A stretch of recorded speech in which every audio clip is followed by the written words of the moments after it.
Top young Republicans were just exposed in 2,900 pages of slurs, Hitler praise, and rape jokes. In a chat they very much would not want you to see. And this, coming from Politico, who just released a massive report detailing the contents of a leaked Telegram chat that included leaders of young Republican groups across the country. And over the course of 7 months, these leaders, they exchanged some crazy texts. And the chat in question is called Restore YR War Room, and it was created by this guy, Peter Giunta, during his campaign to become chair of the Young Republican National Federation. Also, just something to mention here, because I've seen certain people characterizing the situation in a certain way that it is just not. The Young Republican National Federation is not like a group just for high school kids. This is the GOP's 15,000 member political organization for Republicans between 18 and 40 years old. And in fact, many of the people included in the chat already held positions within the government or party politics. And that includes one who's actually a state senator. Now, as far as the chat mixed in with formal conversations about social media strategy, logistics, and earning votes, were comments from Giunta like, if your pilot is a she and she looks 10 shades darker than someone from Sicily, just end it there. Scream the no-no word. With him also appearing to respond to a question about watching an NBA playoff game with, I'd go to the zoo if I wanted to watch monkey play ball. And at one point it appeared that he made a comment about loving Hitler and saying that anyone voting against his bid for leadership of the Young Republican National Federation, quote, is going to the gas chamber. And adding, I'm going to create some of the greatest physiological torture methods known to man. We only want true believers. But it also wasn't just Giunta saying off-the-wall shit. And so you had people like Joe Maligno, who previously identified himself as the general counsel for the New York State Young Republicans, responding to that last comment from Giunta by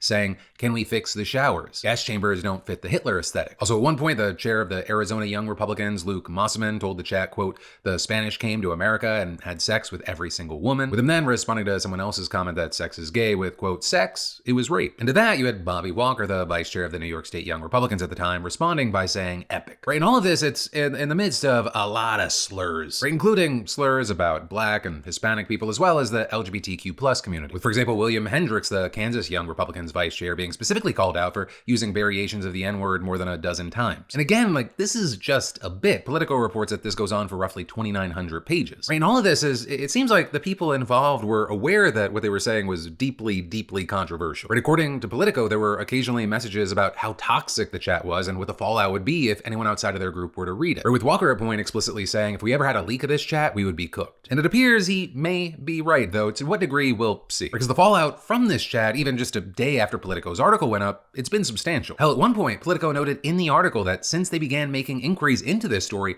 one member of the group already lost their job and another had a job offer rescinded. But also, since its publication, both Joe Maligno and Peter Giunta, they've been removed from their positions. There have also been calls for the state senator in the chat to resign, and the Kansas Young Republicans was disbanded by the state GOP. And we've also seen demands for all the people involved to resign from Young Republicans, and that includes from the organization itself. For you, the Young Republicans National Federation putting out a statement on X saying, such behavior is disgraceful, unbecoming of any Republican, and stands in direct opposition to the values our movement represents. Those involved must resign immediately from all positions within their state and local Young Republican organizations. We must hold ourselves to the highest standards of integrity, respect, and professionalism. We then also saw Republican leaders on the national level chiming in, quickly condemning the chat and the people in it. We had a senior advisor for Representative Elise Stefanik, who had previously applauded Giunta's leadership, saying that she was, quote, absolutely appalled to learn about the alleged comments made, and adding, according to the description provided by Politico, the comments were heinous, anti-Semitic, racist, and unacceptable. If the description by Politico is accurate, Congresswoman Stefanik calls for any New York Young Republicans responsible for these horrific comments in this chat to step down immediately. You also had Representative Mike Lawler saying something similar in his own statement, saying the deeply offensive and hateful comments reportedly made in a private chat among members of the New York State Young Republicans are disgusting, saying they should resign from any leadership position immediately and reflect on how far they have strayed from basic human respect and decency. And that sentiment was also echoed by others, including New York Governor Kathy Hochul and Vermont Governor Phil Scott. But that is not to say that everyone's on the same page here. Or you had Vice President J.D. Vance, for example, notably not condemning the chat and its participants, and instead drawing a comparison to Jay Jones, who's a candidate for Attorney General in Virginia, with him sharing a screenshot of Jones acknowledging he'd previously said he hoped the children of the former Republican Virginia House Speaker would die, with Vance saying this is far worse than anything said in a college group chat, and the guy who said it could become the AG of Virginia. I refuse to join the pearl clutching when powerful people call for political violence. Right, you also had some coming to the defense of Giunta and friends here, saying that this is all clearly sarcasm, or at least a lot is, or with many specifically pointing to Giunta's Hitler comment, saying that it's a clear response to Democrats calling those on the right Nazis and referring to Trump as the new Hitler. And so you had super conservative commentators like Matt Walsh saying, if you actually read the Politico hit piece, you'll see that many of the messages are being taken wildly out of context. For example, the guy who said I love Hitler was clearly being sarcastic. It's explicitly meant to be a sarcastic joke. He was saying, yeah, I'm so right-wing, I guess I love Hitler. Basic sarcasm of a kind deployed by right-wingers all the time. I have theocratic fascist in my bio. Again, Politico made this the headline of the piece. Fundamentally dishonest, nobody on the right should be giving it any credibility. Though then you had no shortage of people pushing back against this idea that many or any of those comments were meant as jokes. And that includes big creators in the space who you might have thought would land somewhere else, or you were unsure where they'd land on this topic, like Asmongold saying on X. If you think all of these are jokes, you're in for a very bad time over the next 10 to 15 years. Right? And it was sarcastic doesn't appear to be the route that Giunta is taking right now. Instead, his response to the situation has been an apology for the, quote, insensitive and inexcusable language in the messages. Though he then appeared to undercut that apology by seeming to imply that the messages may be fake, saying, while I take complete responsibility, I have had no way of verifying their accuracy and am deeply concerned that the message logs in question